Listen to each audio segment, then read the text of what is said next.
What up, YouTube? It's your boy Burner420, and today we got Lil Sorrows. We got a really special interview with you guys. We got Joe Exotic with us. We're gonna go ahead and let him introduce himself. You guys obviously know who he is already, but we're gonna go ahead and let him have the floor. What's up, Joe? How's it been? Oh man, it's been a tough 7 years. I bet. I read on the internet that it was close to 8 years, like coming up on the 7th. Yeah, the 7th of September starts 8 years. Yeah. Oh man, how have you been treated in prison?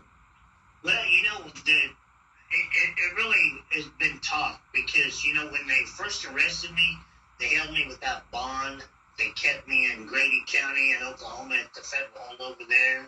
Kept me in solitary confinement so I couldn't help find evidence. I couldn't help do shit, man. Couldn't work to hire real lawyers or nothing. And then in Grady County, them hillbilly motherfuckers, back in 2019, they stripped me naked and tied me in a chair and put me in the shower for so long the skin came off my arms.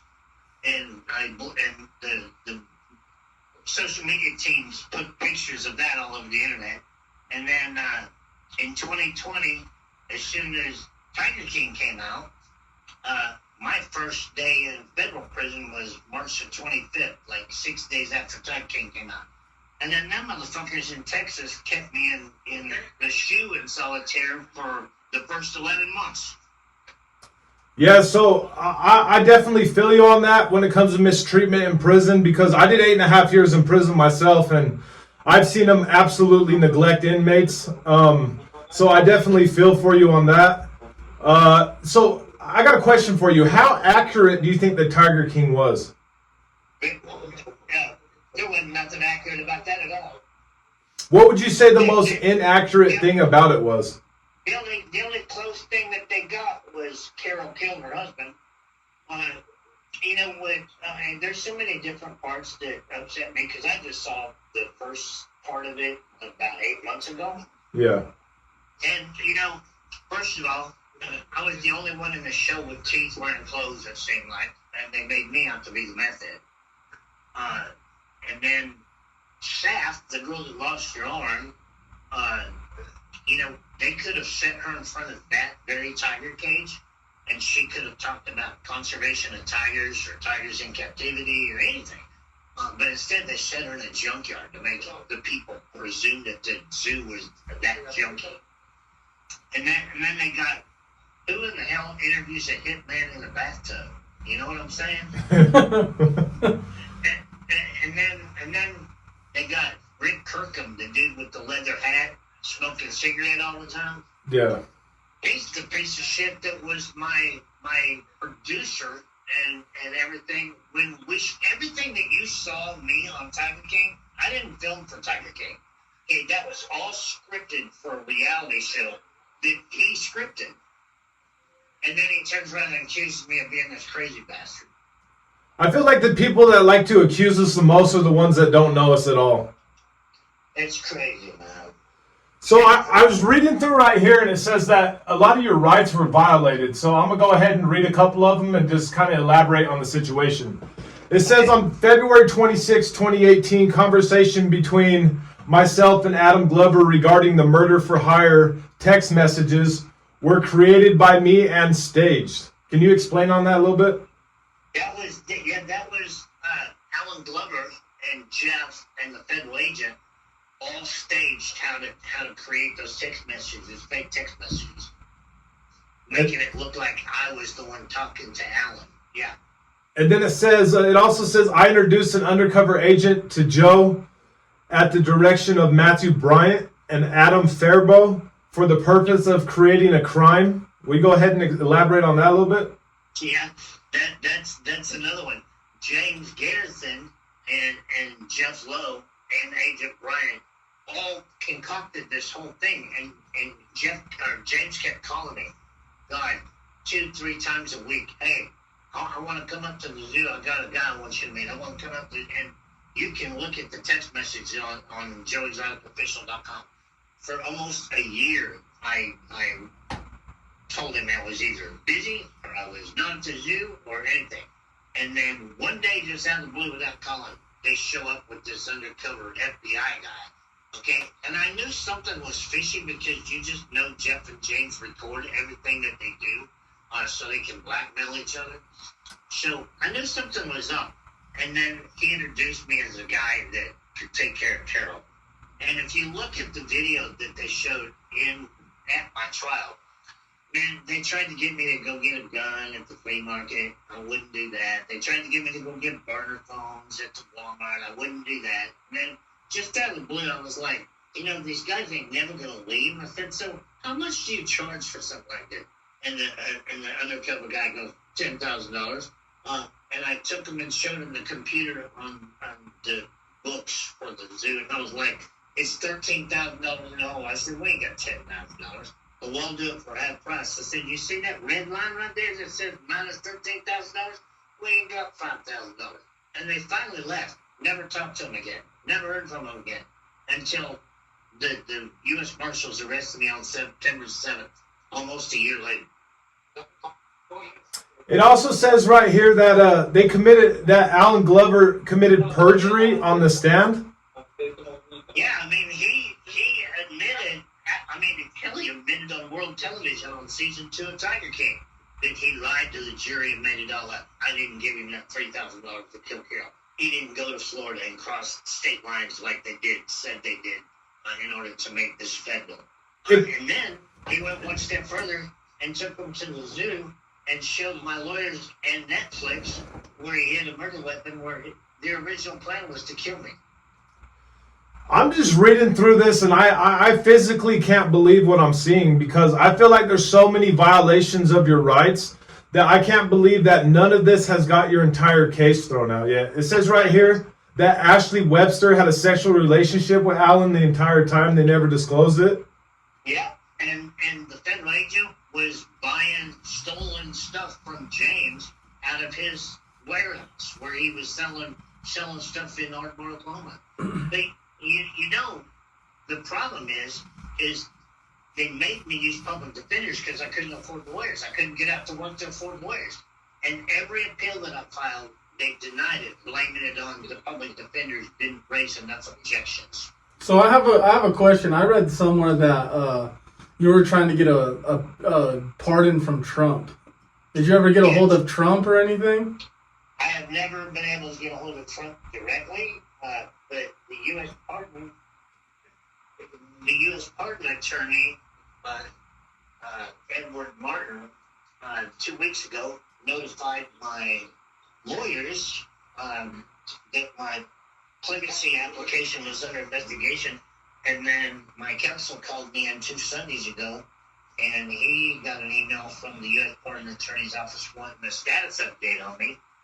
So he turned around and told them that I've completed 21 programs in the last 6 months. I have minimum security points. I am 5 years from the door of transitioning back to,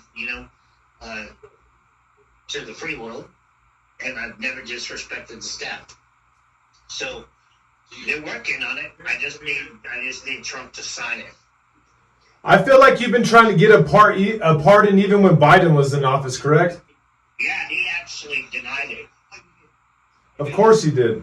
What blows my mind is Trump has pardoned literal, actual leaders of gangs that have had countless crimes towards victims, but yet you're still sitting in there, which it just blows my mind.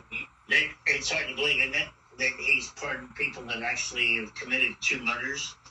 And he pardoned the dude that's the Jews, yeah. People that have stolen millions and millions of dollars. I have all the evidence to prove that they committed perjury.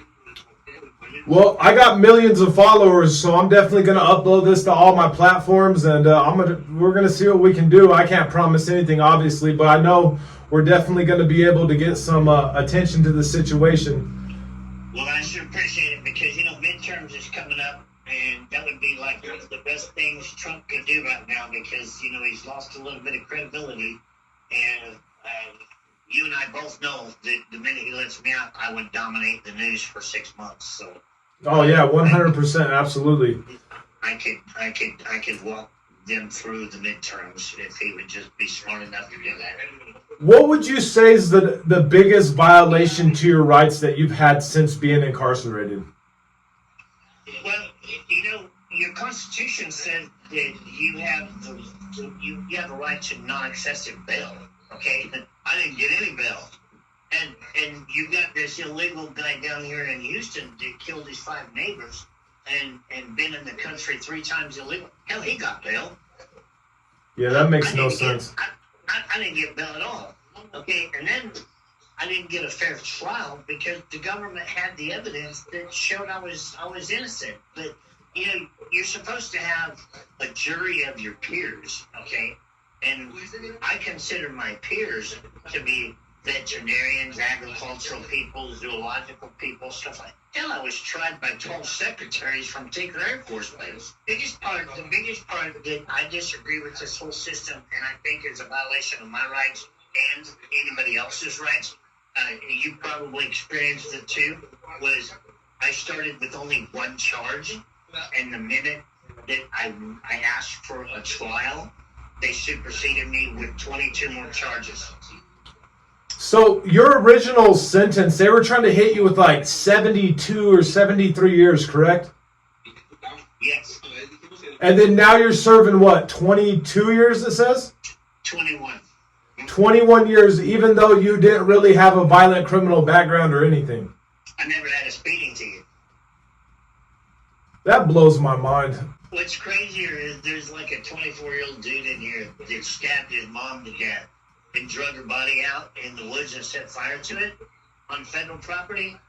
Yeah. And he only got 20 years. So I know you said like earlier on this call that they like made it look like you were like a meth addict and stuff. Yeah. So like you never were involved with a drug. It's just the way that they portrayed it. I smoked weed one time in my life. I've never tried any other drug, and I did meth a couple times to party. I ain't gonna deny that. Yeah. But hell, I had 3 restaurants, a nightclub, and a zoo, and I took care of my parents. Yeah, who had time for drugs? How did you expand from just going to like taking the care of a couple cats to just having so much expansion when it comes to your property? Well, we started the whole thing as just a memorial sanctuary zoo for my brother that died. And I got a call from the sheriff's office in Arma, Oklahoma to come pick up 2 tigers somebody left in their backyard. Before 1999, I'd never even seen a tiger in my life. And I probably should have died 1,000 times because the zoo wouldn't even open then.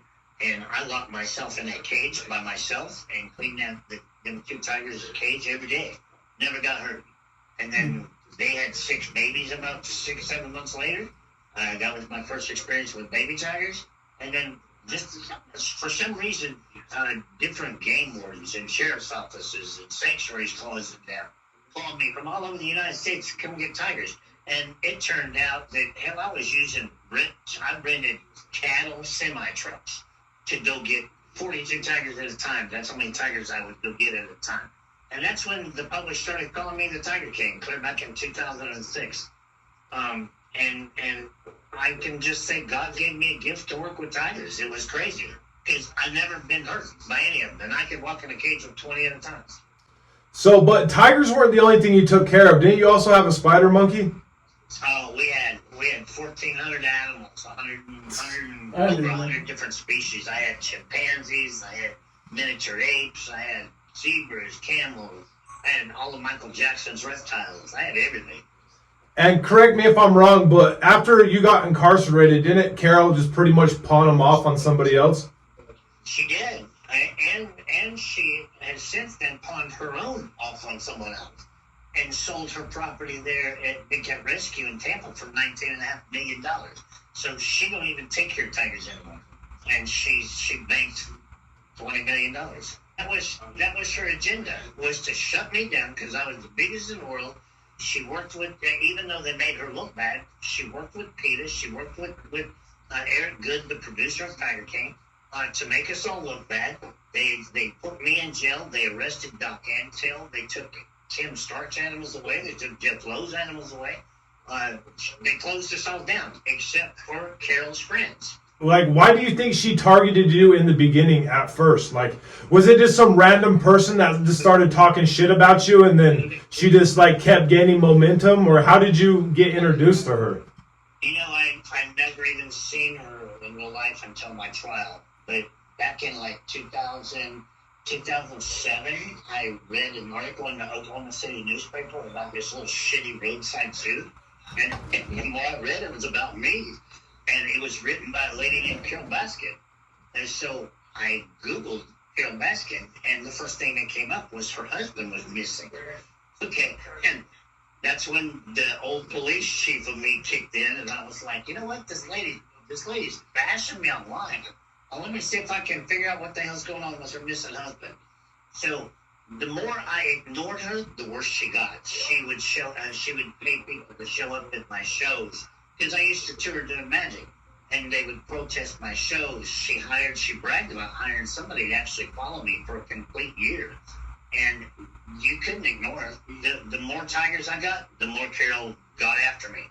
She built a website called 911 Animal Abuse, and I was her most wanted.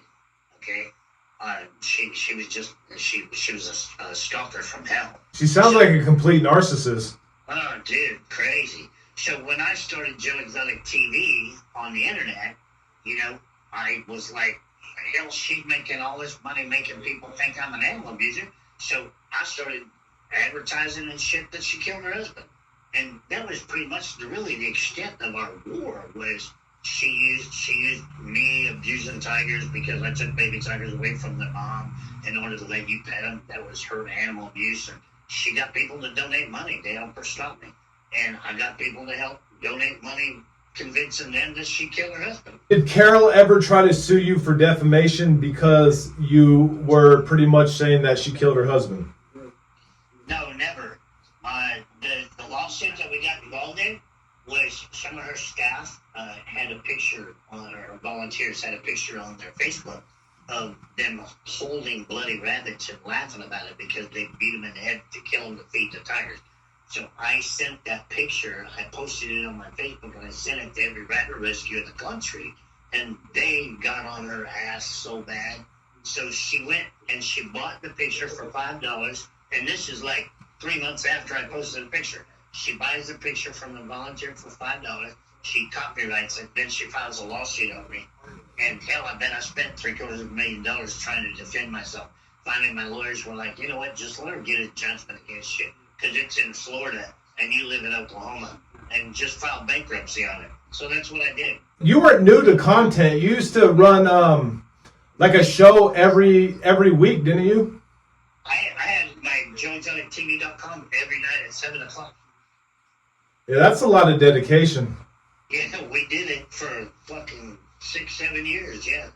So do you plan on creating content and still spreading awareness to this? Or do you plan on pursuing like anything to do with like animals when you get out, or are you just trying to move on with your life? Okay, when I get out, I mean, the first thing that I want to do is I got to get to Mexico and rescue my husband because he's living like a river rat in Mexico because they deported him.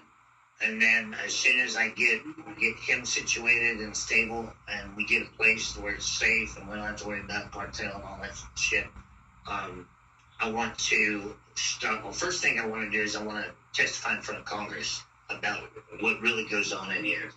Okay? Yeah. And what's wrong with all of this.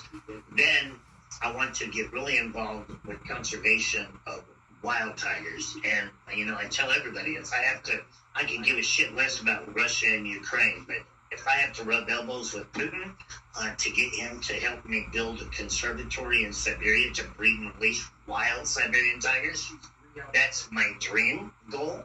And I want to get involved with a baby elephant orphanage in Africa, and I want to get involved in a baby orangutan orphanage in Borneo. I just feel like your priorities are just intact for what they are right now. I feel like you're dealing with the situation that you're put in and trying to make the best out of it. So I definitely commend you for having a positive mindset. But that, you know, since I've been in prison, you know, one of my biggest charities, my favorite charity that I have, one that I do is Operation Smile, where you fix little kids' cleft palates. Yeah. And I've already fixed 11 little kids' cleft palates from prison. So when I get out of here, I think I've never seen really my platform in the free world, but I think it's big enough that I already set a goal that I want to fix 5,000 little kids' faces. Actually, I'm going to go ahead and link Operation Smile down below on this YouTube video. So if anybody's watching this and they do want to donate to that, it's going to be linked down below. So make sure that you guys are checking that out. Yeah, because it's only $250 to fix a kid's face, so they can go through life without being bullied and picked on. What would you say is the number one thing that you've learned about in prison that a lot of people on the street really are just absolutely blind to? The thing that, because I owned a zoo and I was licensed by the federal government, the thing that has shocked me the most is in order to have a chimpanzee, okay, you have to provide them with 400 square feet inside and 400 square feet outside. They have to have the right to go in and out as they choose. They have to have 10% of their body weight as wholesome nutrition, fresh, wholesome food every day. So you take a 150-pound chimp, that's 15 pounds of food a day, okay? And they have to have a TV or a radio, and they have to have enrichment toys swapped out every day.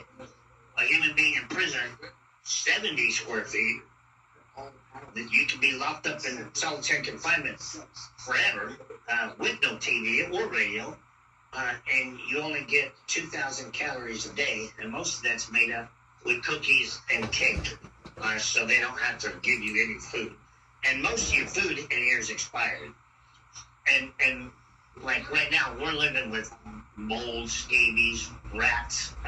I've got 25 rats under my bed in 5 days on glue traps. It's just the public has no idea what your tax dollars are paying for, and people are in here like hell. I'm in here for 21 years, okay, and I didn't touch nobody. Actually, they even admitted to perjury, But there's so many people in here with non-violent, petty drug crimes that are serving 15, 30 years.